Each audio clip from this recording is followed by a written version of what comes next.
10,000 laughs, snickers, chortles, and yes, even major guffaws descend on this fair city for the 8th annual Boston Comedy Festival. And we've got your backstage pass. I don't have a fake ID, which sucks because I wanted to get in the clubs and stuff.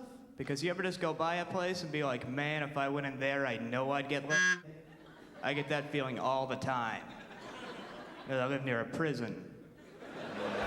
At Dick's Beantown Comedy Vault, I caught up with comic legend and festival founder Jim McCue and last year's contest winner Dan Boulger, and found out how Dan's life had changed after he won the comedy competition. Quit college the next day.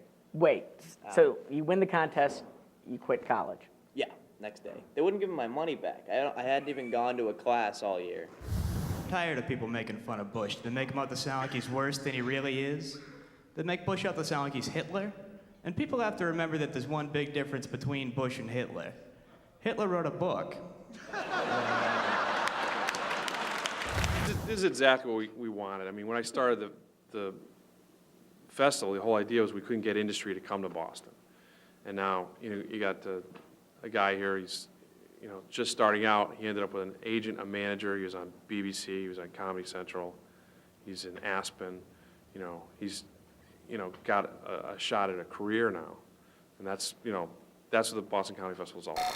I mean, would you be in the same place without this? No way. I wasn't even working as a comic. I was basically a glorified open micer. Now I'm just generally overrated. Traveling the country, doing shows? Yeah, a lot of colleges, a lot of clubs. Mostly colleges right now. Here's a little tip for anybody here that might work construction. If you're driving the truck with your boss and you have a lot of 2x4s on the back, if for some reason the 2x4s fall off the truck and go through the windshield of a car behind you, don't turn to your boss and say Jenga.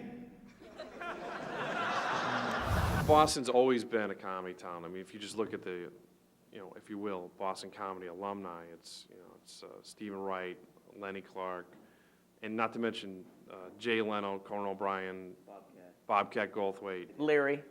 Dennis Leary. Yeah, Dennis Leary's going to be in the festival on Thursday.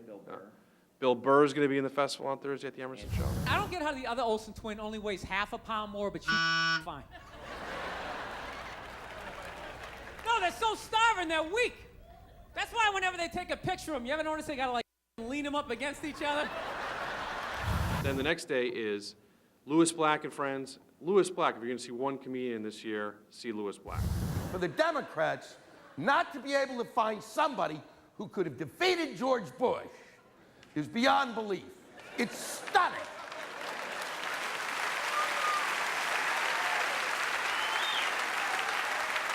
It would be like fighting a normal person who would lose in the Special Olympics.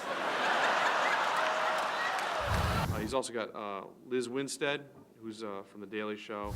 My hero, John Ashcroft, has asked every one of us to be terror deputies. Yes. So I'd like you to look at the person next to you. Feel safe? And then we go to our finale, which is the 8 finalists, our own version of Last Comic Standing, fighting for... Except funny? Except funny. Thank you. You're God welcome. bless you, my friend, for saying that. And they're fighting over $10,000 in prize money and future fame. And Louis Black will be on that show as well, getting Comedian of the Year. Come on out and see some shows at the Boston Comedy Festival. Support us and do it now. Why do this? Why do this comedy festival? It's your 8th year. I do the Boston Comedy Festival for the same reason I do comedy. I had a lot of head injuries.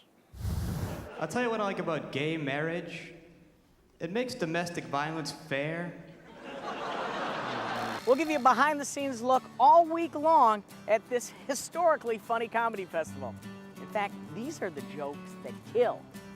For Backstage, I'm Tom Gregory.